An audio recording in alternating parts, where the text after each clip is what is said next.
Hey everyone, we are going to do a quick number talk on some addition strategies that we've been working with in class. So I've already got our problem on the board, 36 plus 22, and just like at school, you are going to try to solve this problem in your brain. So pause the video and give yourself a minute to solve it, and when you've got your answer, click play again and we'll go over some of the strategies we can use to solve this. Okay, let's talk about 4 different strategies that we can use to solve this problem. Now remember, you use the strategy that works best for you. So we are going to start with models. So whenever I model an addition problem, I'm going to draw the models for both numbers because I'm taking 2 things and I'm putting them together.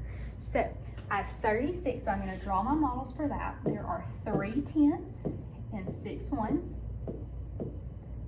Then I'm going to draw my model for my second number, which is 22. So there are 2 10s and 2 1s. And then I'm going to count 10, 20, 30, 40, 50, 51, 52, 53, 54, 55, 56, 57, 58. So I have 58. So 36 plus 22 is 58. Another strategy that we can use is break apart. So whenever we use break apart, you can break apart either number when you're adding, but I like to keep the habit of breaking apart the second number because that's going to help us when we're subtracting. So I'm going to break apart the second number, and when I break it apart, that just means I write it in expanded form. I break it apart into 10s and 1s. So 22 is 20 and 2. And so then I'm going to add my 10. So I'm going to say 36 plus 20 is 56. If you need to count up, you could count up 2 10s and go 36, 46, 56, whatever you need to do there.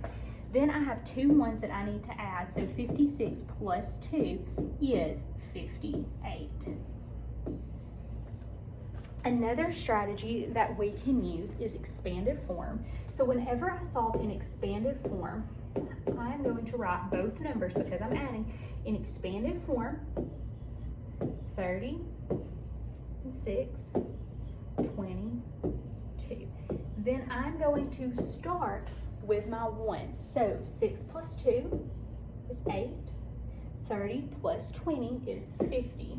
And then I add at the bottom, 50 plus 8 is 58. And then the last strategy that we are going to talk about is our number line. So with the number line, you're going to draw an open number line, so there's no numbers on it yet. And if you have 36 plus 22, you have to decide where you want to put the numbers on your number line. So because our numbers are getting bigger because we're adding, we know that our number has to go on this end of the number line so that as we make jumps, it gets bigger.